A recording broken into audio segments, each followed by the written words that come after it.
Hello friends, आज के video में डिस्कस करने जा रही हूँ ड्रामा द एप्पल कार्ट को, जिसे लिखा है जीबी शो ने। उनका जन्म हुआ था डबलिन में 26 जुलाई 1856 को और मृत्यु हुई 1950 में 95 की एज में। उनका फर्स्ट प्ले जो था वो था विडोवर्स हाउस।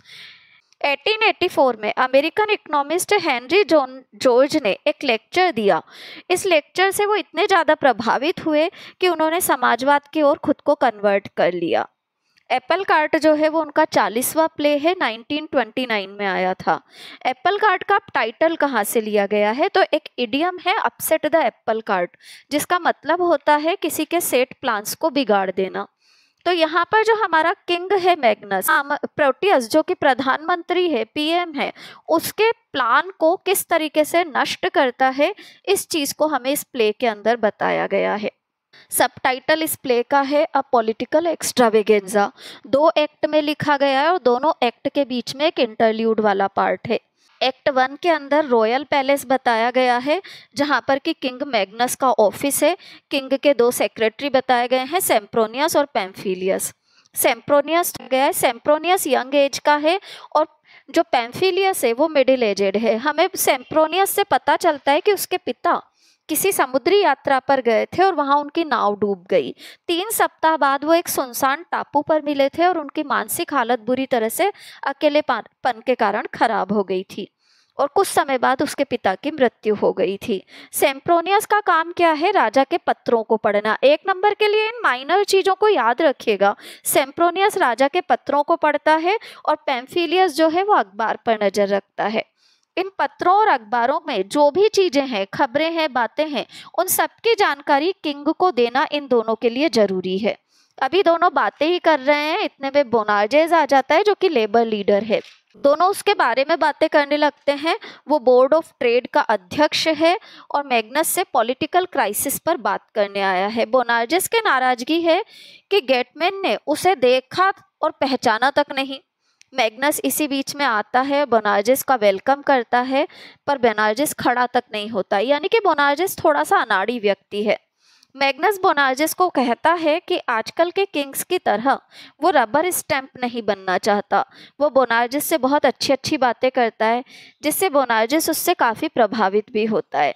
इसी बीच में प्रिंसेस एलाइस आ जाती है, जो कि बोनार्जेस को देख करके उसकी तारीफ कर देती है। बोनार्जेस बड़ा खुश हो जाता है।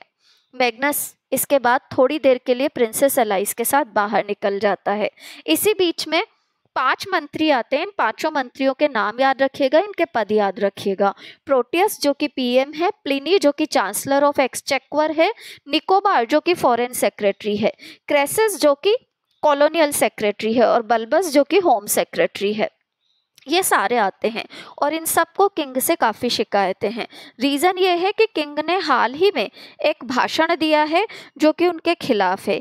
सारे मंत्री नाराज हैं क्योंकि किंग ने भाषण में ये कहा कि उसका जो वीटो का अधिकार है वो भ्रष्टाचार पर नियंत्रण का बहुत उपयुक्त तरीका है। बोनार्जेस उन सबकी बातें सुन रहा है और उन सबकी बातों का विरोध भी करता है, कोई समर्थन नहीं देता वो अपना। तो प्रोटियस उससे नाराज भी हो जाता है। राजा के सामने प्रोटियस एक्चुअल में एक अल्टीमेटम रखना चाहता है और चाहता है किंग मैग्नस इस अल्टीमेटम को स्वीकार करे और उस पर साइन भी करे। अन्यथा क्या करे होगा कि पूरी की पूरी कैबिनेट जो है वो रिजाइन कर देगी। इसी बीच में जबकि ये लोग आपस में बातें कर रहे हैं, होता यह है कि किंग मैग्नस जो एलाइस के साथ बाहर निकल गया था वो वापस लौट आता है। उसके साथ इस समय अमांडा जो कि पोस्ट मिस्ट्रेस जनरल है और लाइसिस्ट्रेटा जो कि पावर मिस्ट्रेस जनरल है, वो दोनों भी है। प्रोटियस राजा के भाषण पर अपना विरोध प्रकट करता है। तब राजा कहता है कि मंत्रीगण अपने विचार स्वतंत्र रूप से प्रकट करने की सकते हैं, तो किंग क्यों नहीं कर सकता? इस पर प्रोटियस कहता है कि राजा को इस प्रकार की अनुमति नहीं मिल सकती। अगर सरकार को उचित प्रकार से चलाना है तो ये जरूरी है। राजा चाहे मंत्रिमंडल से असहमत हो तो भी उसे चुप रहना होगा, इस प्रकार के भाषण नहीं देने होंगे। किंग मैग्नस इस पर रिप्लाई देता है कि उसके अधिकार देश को नष्ट होने से बचाने के लिए है और कई अन्य चीजें वो बताता है, जैसे कि जो पैसा देश में आया है वो व्यापारियों के कारण है, कैबिनेट के कारण नहीं। गरीब देशों से एक्सपोर्ट के कई फायदे हुए हैं, उससे अंग्रेज अमीर हुए हैं। इस पर बल्बस इंग्लैंड में पटाखों, मिठाइयों, चॉकलेट, क्रीम के उच्च उत्पादन और आय की जब बात करता है, अभी प्रोटियस भी कहता है कि इंग्लैंड के सामान्य मजदूरों की आय भी अन्य मजदूरों से अधिक है। किंग मैग्नस इस पर भी असहमति जताता है, यानी कि इनकी बहस चल रही है, अच्छे से सब अपना अपनी बात कह रहे हैं। किंग मैग्नस कहता है कि इस स्थिति में जो कि अन्य देशों को हम शोषण करके पैसा ले रहे हैं, उन देशों में क्रांति का भय हर समय बना हुआ है, जिन देशों में की आय पर एक तरह से इंग्लैंड पनप रहा है। प्रोटियस को लगता है कि मंत्रिमंडल पर राजा की कमांड है। वो राजा से कहता है कि जनता के सामने उन्हें आपस में एक दूसरे से की बुराइयां नहीं करनी चाहिए। इसके बाद किंग थोड़े से शांत पड़ते हैं और प्रोटियस को भी शांत करने की कोशिश करते हैं। किंग उसकी प्रशंसा करते हैं और ऐसी चीजें देख करके पूरे मंत्रिमंडल को ऐसा लगता है कि शायद अब राजा झुक रहा है। प्रोटियस अब किंग के सामने अल्टीमेटम की शर्तों को एक्सप्लेन करता है। अच्छा, अल्टीमेटम की जो दोनों शर्तें हैं उन्हें अच्छे से याद रखिएगा, क्योंकि एक नंबर में आपसे पूछा जा सकता है। अल्टीमेटम की पहली शर्त यह है कि राजा कोई भाषण नहीं देगा, अगर बोल कर के उसे लिखवाया जाए तो भी नहीं देगा। और दूसरा जो है वो है राजमहल में जो प्रेस का काम हो रहा है वो सारा का सारा काम समाप्त हो। इस पर राजा अपनी असहमति प्रकट करता है और इसे प्रजातंत्र के साथ धोखा मानता है। जब प्रोटियस कहता है कि एक ही घोड़े पर सवार दो लोगों में से किसी एक को तो पीछे बैठना ही होता है, तो ही शासन अच्छे से चल सकता है, यानी कि शासक एक ही हो सकता है। ये बात कह करके वो इनडायरेक्टली ये कहना चाह रहा है कि मंत्रिमंडल शासन करे और किंग केवल रबर स्टैंप रहे। हालांकि इसके बाद किंग अपना भाषण देता है और बड़ी चतुराई अपनी प्रकट भी कर देता है। वो कहता है कि प्रजातंत्र जो है भ्रष्ट और कमजोर लोगों का कार्यक्षेत्र बन गया है। पुराने समय में क्या होता था कि जो राजा होते थे वो अपने अधिकारों का गलत उपयोग करने लगे थे। इसका परिणाम यह हुआ कि प्रजातंत्र का उद्भव हुआ। अब आज क्या हो रहा है कि प्रजातंत्र में कमियां उत्पन्न हो रही है और प्रजातंत्र की इन कमियों को अगर नियंत्रण करना है तो राजा के पास कुछ अधिकार होना बहुत ज्यादा जरूरी है। राजा प्रेस की चालों और प्रेस से नहीं डरता, वो इन सब से ऊपर है। कुछ इस प्रकार का मत किंग मैग्नस सबके सामने रखता है। कैबिनेट की बुराइयों का दोषी अक्सर कर राजा को मान लिया जाता है कि कैबिनेट की जो भी कमियां हैं उनका कारण राजा है। अच्छे कानूनों के लिए मंत्रिमंडल की प्रशंसा होती है, तो ये एक तरह से नेगेटिव साइड रखता है कि बुरा हो तो किंग को दोष लगाया जाता है, अच्छा हो तो कैबिनेट प्रशंसा पाती है। वह अल्टीमेटम पर साइन करने से पूरी तरह से फिर इनकार कर देता है और कहता है कि शाम के 5 बजे तक का समय उसे दिया जाए ताकि वो इस विषय पर और अच्छे से विचार कर सके। यहाँ पर हमारा फर्स्ट एक्ट कंप्लीट होता है और फर्स्ट एक्ट के कंप्लीट होने के बाद आता है इंटरल्यूड। इंटरल्यूड में हमें किंग की मिस्ट्रेस ओरिंथिया से मिलवाया जाएगा। 3:30 बजे का समय है। ओरिंथिया अपने कमरे में है और किंग से काफी नाराज है। ओरिंथिया को अपने नाम की उपज पर गुस्सा है। वो कहती है किसी रद्दी किताब में से लिया गया है उसका नाम और किंग ने उससे कहा होगा कि जादुई नाम है उसका, पर वास्तव में ये सारी बातें बहस का कारण है ही नहीं। वो पर्टिकुलरली तो इस बात से नाराज है कि किंग उससे प्रेम नहीं करता और उससे ज्यादा प्रेम तो वो शायद जो उनकी 2 मंत्री है लाइसिस्ट्रेटा और अमांडा उनसे करता है। उनके साथ खुश रहता है, बड़ी बातें करता है, इस प्रकार का उसका नाराजगी का कारण है। परंतु किंग फिर ओरिंथिया को समझाने की कोशिश करता है कि लाइसिस्ट्रेटा और अमांडा से जो उसका रिलेशन है वो उसके काम के कारण है, ना कि प्रेम के कारण है। ओरिंथिया की एक और चाह है, वो क्वीन बनना चाहती है। राजा इस बात पर साफ इनकार कर देता है क्योंकि उसका मानना है कि रानी का अधिकार तो केवल जेमिमा का है। ओरिंथिया जेमिमा को गोभी के फूल से कंपेयर करती है और खुद को गुलाब के से। इस पर किंग हंसता है और कहता है कि हर गोभी का फूल किसी समय में गुलाब का था और हर गुलाब का फूल एक समय के बाद गोभी का फूल बन जाएगा, यानी कि हर खूबसूरत स्त्री एक उम्र के बाद उम्र के अनुसार ढल जाती है। तो यह स्थिति हर महिला के साथ रहेगी। तो इस प्रकार के कमेंट अच्छे नहीं है।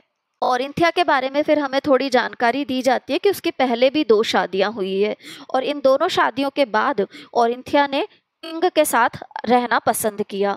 उसके दोनों पतियों ने उसे छोड़ दिया था और बिल्कुल सीधी सादी महिलाओं से शादियां कर ली थी।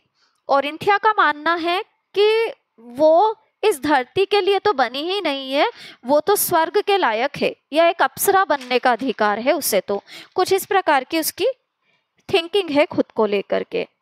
किंग जेमिमा के सम्मान की रक्षा करने की हर समय बात करता है और कहता है कि जेमिमा उसके वास्तविक जीवन का हिस्सा है। Jemima is the part of his real life, his working life. जबकि ओरिंथिया जो है उसके लिए परियों की दुनिया का एक हिस्सा है। जब वो अपनी रियल लाइफ से थक जाता है तो वो ओरिंथिया के पास आता है एक सपनों भरी दुनिया में जीने के लिए। कुछ इस प्रकार का एक्सप्लेनेशन करके वो अपने इस रिलेशन को जस्टिफाई करने की कोशिश करता है। जब जेमिमा के कारण वो चिंताग्रस्त होता है, बच्चों के कारण कोई परेशानी होती है, राजनीतिक माहौल की कोई परेशानी होती है, तो वो क्या करता है, ओरिंथिया के पास आता है। ओरिंथिया को एक और समस्या है कि उसे ना तो प्रोटियस पसंद है और ना ही प्रोटियस के मंत्री। 4:30 बजे किंग को जेमिमा के साथ चाय पीने जाना है। ये समय पूरी तरह से जेमिमा का होता है। वह चला जाता है इसके बाद और यहाँ हमारा इंटरल्यूड भी खत्म हो जाता है। एक्ट 2 स्टार्ट होता है और एक्ट 2 में महल का टेरेस बताया गया है। किंग कैबिनेट मेंबर्स के आने का इंतजार कर रहा है। इसी बीच में अमेरिकन एम्बेसडर वैन हैट्टन आ जाता है और सूचना गार्ड आकर के देता है। वैन हैट्टन का इस तरीके से आना क्वीन को अच्छा नहीं लगता, परंतु फिर भी किंग उसका वेलकम करता है क्योंकि इंग्लैंड ने वॉर के दौरान अमेरिका से कर्जा लिया था। अमेरिकन प्रेसिडेंट साम्राज्यवादी विचारधारा का है, ये भी एक समस्या है जिसके कारण उसे बहुत सोच समझ करके निर्णय लेने होते हैं। वैन हैट्टन पहले क्वीन को सैल्यूट करता है। वो काफ़ी एक्साइटेड भी है, हैप्पी भी है, इधर उधर की कई बातें करता है वो, और फिर जानकारी देता है कि अमेरिका फिर से कॉमनवेल्थ में मिलने का निर्णय कर चुका है।